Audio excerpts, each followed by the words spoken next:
नमस्कार दोस्तों, स्वागत है आपका मेरे YouTube चैनल सेल्फ मेडिकोस में। तो आज हम इस वीडियो में देखेंगे एस्ट्रोजन के बारे में। तो दोस्तों ये पूरा का पूरा वीडियो एस्ट्रोजन पर डेडिकेटेड है। तो आज एस्ट्रोजन के बारे में हम समझेंगे और समझने की कोशिश करेंगे कि एस्ट्रोजन का फंक्शन, एस्ट्रोजन का सिंथेसिस, एस्ट्रोजन का सोर्स क्या है और फिर एस्ट्रोजन का फेट क्या है। तो सबसे पहले हम देखते हैं कि एस्ट्रोजन का इंट्रोडक्शन में हम देख लेते हैं कि एस्ट्रोजन में क्या है, और फिर उसके बाद हम एक एक फंक्शन और फिर सिंथेसिस और सोर्स के बारे में बात करेंगे। तो चलिए पहले पढ़ते हैं एस्ट्रोजन के बारे में। तो estrogen placed under the category of steroids. सबसे पहले मैं आपको दोस्तों बता दूं कि एस्ट्रोजन जो है एक स्टेरॉइड कैटेगरी का हार्मोन है, ठीक है। दूसरी बात, steroid hormone synthesize from the cholesterol and its derivatives. तो देखिए दोस्तों, जो भी मतलब स्टेरॉइड कैटेगरी के हार्मोन्स है वो कोलेस्ट्रॉल या फिर उसके डेरिवेटिव से ही बनते हैं। तो इस बात को आप जनरल भी याद कर सकते हैं कि कोई भी स्टेरॉइड्स जो है नॉर्मली कोलेस्ट्रॉल या फिर उसके डेरिवेटिव से ही तैयार होते हैं। उसके बाद हम बात करते हैं steroids hormone execute their function by acting on genes in the target cells. देखिए ये भी एक बहुत ही जनरल सा टर्म है कि जो भी स्टेरॉइड हार्मोन्स है, स्टेरॉइड कैटेगरी के हार्मोन्स या फिर थायराइड ग्लैंड के हार्मोन है, ठीक है।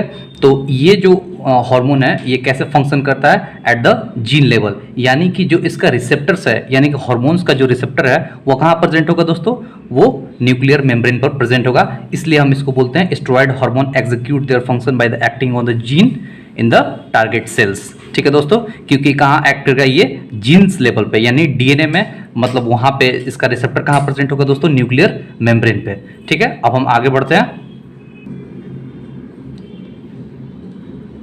तो चलिए अब हम बढ़ते हैं आगे और देखते हैं synthesis and source of the estrogen. तो सबसे पहले दोस्तों हम बात कर लेते हैं इसके सिंथेसिस की। तो आप एक बार ध्यान से गौर कीजिएगा। देखिए सबसे पहले जो हमारे बॉडी में क्या एसीटेट है या फिर कोलेस्ट्रॉल है, ठीक है। तो एसीटेट से बनेगा या फिर कोलेस्ट्रॉल से बनेगा जो हमारा एस्ट्रोजन हार्मोन है, ठीक है। तो एसीटेट से पहले कोलेस्ट्रॉल बनेगा और फिर कोलेस्ट्रॉल से प्रेग्नेनोलिन बनेगा, ठीक है, प्रेग्नेनोलिन, ठीक है। उसके बाद प्रोजेस्टेरॉन और टेस्टोस्टेरॉन, फिर उसके बाद एस्ट्रोजन। तो देखिए ये बहुत ही इंपॉर्टेंट है। किस व्यू से इंपॉर्टेंट है दोस्तों, मैं आपको बताऊं कि कोलेस्ट्रॉल से ही प्रोजेस्टेरॉन बनता है, फिर टेस्टोस्टेरॉन बनता है और फिर लास्ट में एस्ट्रोजन बनता है। तो देखिए इसमें क्या होता है कि एस्ट्रोजन बनने से पहले प्रोजेस्टेरॉन और टेस्टोस्टेरॉन दोनों एक प्रोडक्ट होता है और फिर इसी प्रोडक्ट से वापस एस्ट्रोजन बनता है। तो ये बात आपको दोस्तों याद रखना होगा कि एस्ट्रोजन जहां भी प्रिपेयर होता है, जहां भी सिंथेसिस होता है एस्ट्रोजन का, उससे पहले वहां पे टेस्टोस्टेरॉन जरूर बनता है और उससे पहले प्रोजेस्टेरॉन बनता है, ठीक है दोस्तों। तो आप प्लीज आप इस बात को जरा ध्यान से समझिएगा। अब हम आगे बढ़ते हैं। तो देखिए during the synthesis of the estrogen progesterone and the testosterone are synthesize first, ठीक है, बिफोर द लिविंग ओवरीज। दोस्तों जैसे कि एस्ट्रोजन है, एस्ट्रोजन कहाँ सिंथेसिस होता है, तो एस्ट्रोजन अपने मतलब सेल्स वगैरह में या फिर जो उसका साइट है वहाँ पे प्रिपेयर हुआ या फिर सिंथेसिस हुआ, तो उसके बाद वो वहाँ से फिर रिलीज होगा। तो रिलीज होने से पहले यानी कि before living ovaries almost all the testosterone and much of the progesterone converted in the estrogen, ठीक है। सबसे पहले तो जो प्रिपेयर होगा वो क्या प्रिपेयर होगा दोस्तों, प्रोजेस्टेरॉन और फिर टेस्टोस्टेरॉन। तो मैं यहाँ पे यही बता रहा हूँ आपको कि प्रोजेस्टेरॉन पहले सिंथेसिस हुआ फिर टेस्टोस्टेरॉन। तो जितने भी प्रोजेस्टेरॉन और टेस्टोस्टेरॉन सिंथेसिस हुए हैं वो ऑलमोस्ट किस में कन्वर्ट हो जाते हैं, एस्ट्रोजन में, क्योंकि हम लोग यहाँ पे किस चीज़ की बात करें, मेनली एस्ट्रोजन की, ठीक है। And last 1/5 testosterone secreted into blood plasma, ठीक है दोस्तों, यानी कि 1/15 पार्ट टेस्टोस्टेरॉन जो है वो ब्लड प्लाज्मा में डिसॉल्व होता है। तो मैं आपको बताऊं कि फीमेल में कुछ परसेंटेज होते हैं टेस्टोस्टेरॉन के जो कि बहुत ही लो होते हैं, मतलब बहुत ही लो क्वांटिटी में फीमेल में टेस्टोस्टेरॉन भी रिलीज होता है। तो दोस्तों ये वही टेस्टोस्टेरॉन है जो कि एक इंटरमीडिएट स्टेज में फॉर्म हो रहा है यहाँ पे आप जैसा कि देख पा रहे हैं। तो यानी कि देखिए 1/15 पार्ट क्या हो गया, टेस्टोस्टेरॉन जस का तस यहाँ पे रह जाता है, ठीक है, एज इट इज रह गया, जो कि फिर फीमेल में टेस्टोस्टेरॉन का काम करता है। और देखिए जो 14/15 पार्ट है, ठीक है, 14/15 पार्ट वो टेस्टोस्टेरॉन वो किस में कन्वर्ट हो जाता है, वापस एस्ट्रोजन में, ठीक है दोस्तों। तो अब आप यहाँ समझ गए होंगे। अब हम आगे बढ़ते हैं। Estrogen mainly transport by the plasma protein albumin and some part by the globulin. देखिए दोस्तों, अब एस्ट्रोजन तो सिंथेसिस हो चुका है और फिर वो ब्लड में रिलीज भी होगा। तो ब्लड में रिलीज होने के बाद अब एस्ट्रोजन को ट्रांसपोर्ट करना है, ठीक है, यानी एस्ट्रोजन कहाँ, एस्ट्रोजन का जहाँ जहाँ भी रिसेप्टर होगा वहाँ पे ट्रांसपोर्ट होगा। तो किसके हेल्प से ट्रांसपोर्ट होता है, तो वो जो ब्लड प्लाज्मा है उसमें प्रोटीन होता है, आपको पता होगा दोस्तों, एल्ब्यूमिन और ग्लोब्यूलिन प्रोटीन होता है। देखिए ब्लड प्लाज्मा में 3 प्रोटीन होते हैं, कौन कौन से, एल्ब्यूमिन, ग्लोब्यूलिन एंड फिब्रिनोजन। तो उसमें से जो एल्ब्यूमिन दोस्तों होता है, आप याद रखिएगा हमेशा, ये बहुत ही जनरल सी बात है कि एल्ब्यूमिन जो होता है वो ऑलवेज एंड ऑलवेज हेल्प करता है ट्रांसपोर्ट में, किसी भी हार्मोन का, किसी भी आयंस का। मेनली कौन ट्रांसपोर्ट करता है दोस्तों, एल्ब्यूमिन करता है, और सम पार्ट कौन करता है, ग्लोब्यूलिन करता है। ठीक है दोस्तों, तो अब हम आगे बढ़ते हैं। अब बात करते हैं प्रेग्नेंट वुमेन में इसका सोर्स कहाँ पे है एस्ट्रोजन का।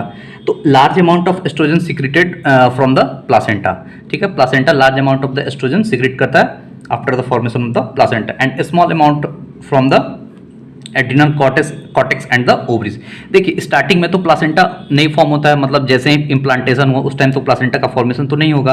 तो उससे पहले एस्ट्रोजन का फॉर्मेशन कौन कौन करता है दोस्तों, ओवरीज करेगा और एड्रिनल कॉर्टेक्स करता है। देखिए एड्रिनल कॉर्टेक्स बहुत ही जनरल सी बात है कि एड्रिनल कॉर्टेक्स ऑलवेज मतलब फीमेल में एस्ट्रोजन का फॉर्मेशन करता है, बट बहुत ही स्मॉल अमाउंट में। अब बात करते हैं इन नॉन प्रेग्नेंट वुमेन, यानी कि जो फीमेल है जो नॉन प्रेग्नेंट है, ठीक है। तो large amount of estrogen secreted from theca interna of the Graafian follicle. देखिए ग्राफियन फॉलिकल जो होता है उसमें एक लेयर होता है, ठीक है दोस्तों। ग्राफियन फॉलिकल क्या है, एक टाइप का ओवेरियन फॉलिकल है। तो उसमें कौन सा एक लेयर होता है, थीका इंटरना, थीका इंटरना, ठीक है। तो थीका इंटरना क्या रिलीज करता है दोस्तों, थीका इंटरना रिलीज करता है एस्ट्रोजन और प्रोजेस्टेरॉन दोनों रिलीज करता है। तो मेनली हम यहाँ किसकी बात कर रहे हैं, एस्ट्रोजन की। तो ठीक है, तो large amount of the estrogen secreted from the theca interna of the Graafian follicle and the corpus luteum of the ovaries. एक बार दोस्तों मैं फिर से बता दूं कि कॉर्पस ल्यूटियम भी जो ओवरीज में प्रेजेंट होता है, कॉर्पस ल्यूटियम। तो कॉर्पस ल्यूटियम कैसे बनता है दोस्तों, तो रप्चर ग्राफियन फॉलिकल को हम लोग कॉर्पस ल्यूटियम बोलते हैं। तो कॉर्पस ल्यूटियम भी एस्ट्रोजन रिलीज करता है लार्ज अमाउंट में। तो एक बार आप फिर से याद कीजिए, ये एक बार समझने की कोशिश कीजिए कि नॉन प्रेग्नेंट फीमेल में जो एस्ट्रोजन का सोर्स है वो कौन कौन सा है, theca interna and second is the corpus luteum. ठीक है दोस्तों, small amount of the estrogen also secreted from the adrenal cortex. And now we will talk about the forms of the estrogen. The first is the beta estradiol, second is esterone and third is estriol. ठीक है, तो जो last estriol है दोस्तों हम इसको बोलेंगे inactive form of the estrogen. ठीक है, यानी कि ये जो है इनएक्टिव फॉर्म है, यानी कि ट्रांसपोर्ट मेनली दोस्तों एस्ट्रियोल के फॉर्म में ही होता है। ठीक है, तो अब हम आगे बढ़ते हैं। Quantity and potency of the oestradiol are more than oestrone and oestriol in the blood plasma. ठीक है, क्वांटिटी किसका ज्यादा होता है दोस्तों, बीटा एस्ट्राडायोल का। क्यों, क्योंकि बीटा एस्ट्राडायोल जो है most active form of the estrogen बोला जाता है इसको, इसलिए ये ब्लड प्लाज्मा में सबसे ज्यादा क्या होता है दोस्तों, बीटा एस्ट्राडायोल। अब बात करते हैं normal level of the estrogen in the female blood plasma during follicular phase. कितना होता है दोस्तों फॉलिकुलर फेज के during, 50 to 200 picogram per millilitre. ठीक है, याद रखिएगा दोस्तों 50 to 200 picogram per ml। And male में कितना होता है 12 to 35 picogram per millilitre. Male में भी क्या होता है दोस्तों एस्ट्रोजन होता है और फीमेल में भी होता है, तो फीमेल में इसका अमाउंट ज़्यादा। अब बात करते हैं दोस्तों मेटाबॉलिज्म की। ठीक है, मेटाबॉलिज्म दैट मीन्स कि after the use of the estrogen, उसका जो एस्ट्रोजन है उसका फिर फंक्शन क्या है, उसको कैसे डिस्ट्रॉय किया जाता है, कहाँ पे उसको डिस्ट्रॉय किया जाता है। तो चलिए अब देखते हैं। Estrogen degraded in the liver, here it conjugate with the glucuronic and sulphates. ठीक है, जो एस्ट्रोजन है उसका यूज हो चुका है। ठीक है, पहले सिंथेसिस हुआ, ट्रांसपोर्ट हुआ और फिर रिक्वायर्ड जो सेल है वहाँ पे पहुँचा और उसका यूज हुआ और उसके बाद उसको क्या करना है दोस्तों, डिस्ट्रॉयड भी करना है। तो डिस्ट्रॉय करने के लिए वो क्या होता है कि कहाँ डिस्ट्रॉय होता है, लीवर में डिस्ट्रॉय होता है। तो सबसे पहले लीवर में पहुँचता है हमारा एस्ट्रोजन और वहाँ पे ग्लूक्रोनिक एसिड या फिर ग्लूरनाइड से कंजुगेट करता है और सल्फेट से। ठीक है, about 1/5 part of the conjugate product excrete in the bile. ठीक है, बाइल के थ्रू वो एक्सक्रीट हो जाता है 1/5 पार्ट जो कंजुगेटेड प्रोडक्ट है। कौन कौन सा कंजुगेटेड प्रोडक्ट है, एस्ट्रोजन प्लस ग्लूक्रोनिक एसिड या फिर एस्ट्रोजन प्लस सल्फेट। तो वो क्या होता है उसका 1/5 पार्ट होल जो भी हमारा प्रोडक्ट बना कंजुगेटेड प्रोडक्ट, उसका 1/5 पार्ट क्या होता है बाइल में एक्सक्रीट हो गया और 4/5 पार्ट कंजुगेटेड प्रोडक्ट का यूरिन से एक्सक्रीट होता है। ठीक है दोस्तों, अब हम आगे बढ़ते हैं। Liver also convert the oestrogen into oestriol, inactive form में लीवर कन्वर्ट करता है एस्ट्रियोल को, एस्ट्रोजन को एस्ट्रियोल में, ठीक है। तो चलिए दोस्तों अब हम बात करते हैं फंक्शन ऑफ द एस्ट्रोजन की। तो अब यहाँ से हम सिंथेसिस पढ़ लिए, सोर्स को पढ़ लिए, अब हम पढ़ते हैं फंक्शन ऑफ द एस्ट्रोजन। तो देखिए mainly estrogen promote the cellular growth in the sexual organ and other tissue, ठीक है। तो देखिए एस्ट्रोजन को हम पढ़ रहे हैं दोस्तों, यहाँ पे फंक्शन तो मेनली हम फीमेल के बारे में ही पढ़ेंगे, यहाँ पे फीमेल को ही देखेंगे। In the childhood estrogen is the secreted in the small quantity but during the puberty secrete sharply increases changes in the sexual organ. देखिए सबसे पहले मैं आपको बता दूं कि चाइल्डहुड फीमेल में, ठीक है, कोई भी चाइल्डहुड फीमेल है तो उसमें क्या होगा दोस्तों कि एस्ट्रोजन का सिक्रीशन होता है अप टू 10 ईयर्स तक, ठीक है, but in very small quantity, बहुत ही कम क्वांटिटी में। तो उससे क्या होता है, उसमें ज़्यादा कोई बॉडी में चेंज नहीं आता है, ठीक है। और उसके बाद क्या होता है ड्यूरिंग पुबर्टी, यानी 12 टू 15 ईयर्स का जो एज होता है उसको हम पुबर्टी एज बोलते हैं। तो ड्यूरिंग पुबर्टी वो वहाँ पे शार्पली इंक्रीज होता है, ठीक है, किसका, एस्ट्रोजन का, यानी एस्ट्रोजन जो है वो उसका सिक्रेशन शार्पली इंक्रीज हो गया, जिससे कि उसके बॉडी में या फिर जो एसेसरी ऑर्गन्स है जैसे कि मेमरी ग्लैंड वगैरह में जो जिसको हम बोलते हैं एसेसरी सेक्सुअल ऑर्गन, उसमें चेंज आता है। तो उसको हम बोलते हैं यहाँ पे secretion sharply increases due to change in the sexual organ, ठीक है। अब हम बात करते हैं दोस्तों इफेक्ट ऑन द यूटेरस। अब हम एक एक जैसे जो भी ऑर्गन फीमेल में प्रेजेंट है उस पर जहाँ जहाँ एस्ट्रोजन एक्ट करता है वहाँ पर हम मेनली बात करते हैं, एक एक करके हम ऑर्गन को देखेंगे। सबसे पहले हम बात करते हैं दोस्तों यूटेरस की, ठीक है, उसके बाद हम ओवेरियन फॉलिकल, फिर उसके बाद हम फैलोपियन ट्यूब और फिर वेजाइना पे जाएंगे। तो सबसे पहले देखिए यूटेरस को, due to growth of the endometrium the size of the uterus become the double from its childhood size, ठीक है। चाइल्डहुड साइज से, जो चाइल्डहुड में फीमेल में जो यूटेरस प्रेजेंट है उससे बिल्कुल क्या होता है, डबल हो जाता है साइज, किसमें, पुबर्टी एज में, due to effect of the oestrogen. First, second बात, deposition of the glycogen fats and increase the blood supply in the endometrium, ठीक है दोस्तों। एंडोमेट्रियम में क्या, फैट का डिपोजिशन, ग्लाइकोजन का डिपोजिशन एंड ब्लड सप्लाई को इंक्रीज करता है, यानी वेस्कुलरिटी को इंक्रीज करता है, किसमें, एंडोमेट्रियम के लेयर में, ठीक है। एंडोमेट्रियम दोस्तों क्या है, यूटेरस का एक लेयर होता है जो कि सबसे आउटर मोस्ट लेयर होता है एंडोमेट्रियम। अब बात करते हैं estrogen makes the uterus sensitive for the oxytocin. देखिए ऑक्सीटोसिन के लिए यूटेरस को सेंसिटिव बनाता है एस्ट्रोजन। अगला बात, increase the contractility of the uterine muscles. देखिए कॉन्ट्रैक्टाइन मतलब जो यूटेराइन कॉन्ट्रैक्शन, यूटेराइन में क्या होता है दोस्तों, कॉन्ट्रैक्शन होता है। ये कॉन्ट्रैक्शन कब इसकी रिक्वायरमेंट होती है, यूटेराइन कॉन्ट्रैक्शन ड्यूरिंग डिलीवरी या फिर during parturition of the baby, उस टाइम कॉन्ट्रैक्टिलिटी की जरूरत रिक्वायरमेंट पड़ती है, इसलिए वहाँ पे एस्ट्रोजन बहुत ही ज़्यादा मोस्ट रोल इंपॉर्टेंट प्ले करता है।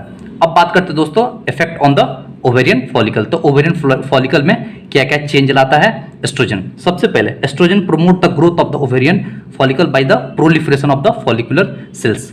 फॉलिकुलर सेल्स प्रेजेंट होते हैं दोस्तों ओवेरियन फॉलिकल में, ठीक है, तो उसके ग्रोथ में हेल्प करता है एस्ट्रोजन।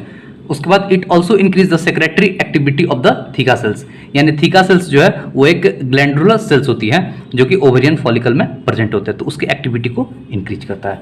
अब हम आगे बढ़ते हैं, अब हम इसका इफेक्ट देखते हैं, effect on the fallopian tube. तो देखिए फैलोपियन ट्यूब को एस्ट्रोजन कैसे इफेक्ट करता है दोस्तों, तो हम इसको डायग्राम से समझाने की कोशिश कर रहे हैं। प्लीज़ आप एक बार ध्यान से देखिएगा इस डायग्राम को। देखिए ये हमारा फैलोपियन ट्यूब होगा, ठीक है, फैलोपियन ट्यूब, और ये ओवरी, और यहाँ पे यूटेरस, और यहाँ पे सर्विक्स, और नीचे वजाइना है। तो अब हम बात करते हैं कि फैलोपियन ट्यूब की। मेनली यहाँ पे हम क्या देख रहे हैं दोस्तों, फैलोपियन ट्यूब को कैसे इफेक्ट करता है एस्ट्रोजन, ठीक है। तो सबसे पहले ये जो फैलोपियन ट्यूब है उसमें क्या होता है कि म्यूकोसल लाइनिंग होता है, किसका, सिलिएटेड एपिथेलियम का। आप देखिए मैंने ग्रीन कलर के पेन से मैंने सिलिएटेड एपिथेलियम सेल्स बनाया है जिसके ऊपर से सीलिया निकला हुआ है। आप देख सकते हैं यहाँ पे सीलिया रिलीज है। तो सबसे पहले कि जो म्यूकोसल लाइनिंग है वो किससे बाउंड होता है, सिलिएटेड एपिथेलियम से। अब यहाँ पे जब एस्ट्रोजन एक्ट करता है, estrogen increase the number and size of the ciliated epithelium. देखिए पहले से तो यहाँ पे सीलिया और सिलिएटेड एपिथेलियम प्रेजेंट है फैलोपियन ट्यूब में, बट यहाँ पे एस्ट्रोजन जब एक्ट करता है तो वहाँ पे सिलिएटेड एपिथेलियम और सीलिया के नंबर को बढ़ा देता है। क्यों? क्योंकि ओवरी से जो भी ओवम रिलीज हो रहा है उसको वो आसानी से मतलब बहुत ही आसानी से यूटेरस तक पहुंच सके। ठीक है, आफ्टर फॉर इम्प्लांटेशन के लिए। ठीक है दोस्तों, इम्प्लांटेशन के लिए वो यूटेरस में पहुंच सके, तो इसलिए यहाँ पे सिलिएटेड एपिथेलियम का नंबर और साइज दोनों बढ़ जाता है। अब बात करते हैं दोस्तों कि देखिए, oestrogen also increase the movement activity of the cilia for ovum movement. ठीक है, वही बात हो गई कि यहाँ पे एक्टिविटी को भी बढ़ा रहा है। किसकी एक्टिविटी को? सीलिया की एक्टिविटी को। थर्ड इंपॉर्टेंट बात, estrogen also increase the glandular activity of the fallopian tube. ठीक है दोस्तों, देखिए फैलोपियन ट्यूब में जो ग्लैंडुलर एक्टिविटी उसको भी इंक्रीज करता है एस्ट्रोजन। तो यहाँ पे 3 बातें हो गई। अब हम बात करते हैं इफेक्ट्स ऑन द वेजाइना। तो अब वेजाइना पे हम बात करेंगे कि इसमें एस्ट्रोजन कैसे कैसे चेंज लाता है। तो चलिए देखते हैं। Cuboidal epithelium present in the vagina. ठीक है, सबसे पहले मैं आपको बता दूं दोस्तों कि वेजाइना में क्या प्रेजेंट होता है? Cuboidal epithelium. एपिथेलियम में कौन सा? क्यूबॉइडल। ठीक है, और जब पुबर्टी एज आता है फीमेल में तो उसमें क्या एस्ट्रोजन का सिक्रेशन या फिर सिंथेसिस जो है बॉडी में वो शार्पली इंक्रीज होता है। तो जैसे एस्ट्रोजन यहाँ पे एक्ट करेगा तो जो क्यूबॉइडल एपिथेलियम है वो किस में कन्वर्ट हो जाएगा दोस्तों? स्ट्रेटिफाइड एपिथेलियम में। ठीक है, क्यूबॉइडल एपिथेलियम किस में कन्वर्ट हो जाता है? Stratified epithelium due to estrogen. ठीक है, क्योंकि यहाँ पे एस्ट्रोजन हार्मोन बीच में क्या अल्टर कर रहा है। ठीक है, तो एस्ट्रोजन क्या करता है? क्यूबॉइडल एपिथेलियम को स्ट्रेटिफाइड एपिथेलियम में कन्वर्ट करता है। तो क्यों करता है? Due to more resistance to trauma and infection. जो स्ट्रेटिफाइड एपिथेलियम है दोस्तों वो ट्रॉमा और इन्फेक्शन के लिए बहुत ही ज़्यादा रेजिस्टेंट होता है, इसलिए यहाँ पे वेजाइना में क्यूबॉइडल एपिथेलियम जो है स्ट्रेटिफाइड एपिथेलियम में कन्वर्ट हो जाता है। अब हम बात करते हैं reduces the pH of the vagina for the prevention of the certain vaginal infection and such as gonorrheal vaginitis। तो देखिए वेजाइना जो है वहाँ पे pH बहुत ही कम होना चाहिए, यानी कि pH कैसा होना चाहिए? एसिडिक होना चाहिए। क्यों एसिडिक होना चाहिए? क्योंकि वहाँ पे कोई बैक्टीरिया फिर वायरस का ग्रोथ ना हो। तो इसके लिए क्या होता है, जो एस्ट्रोजन है वो pH को कम करने में हेल्प करता है। ठीक है, pH कम करना दैट मीन्स एसिडिक मतलब नेचर को इंक्रीज करता है इन वेजाइना या फिर वेजाइनल रीजन में। तो उससे क्या होता है कि जो वेजाइनल इन्फेक्शन है या फिर गोनोरियल वेजाइनाइटिस है वो वहाँ पे ग्रोथ नहीं हो पाता है, कोई भी इन्फेक्शन का ग्रोथ नहीं हो पाता है वेजाइना में। तो that's all about the estrogen. अब हम आगे बात करते हैं नेक्स्ट वीडियो में दोस्तों, उसमें हम effect on the secondary sexual character पढ़ेंगे कि एस्ट्रोजन जो है जो सेकेंडरी सेक्सुअल कैरेक्टर उसको कैसे अफेक्ट करेगा। तो थैंक यू दोस्तों।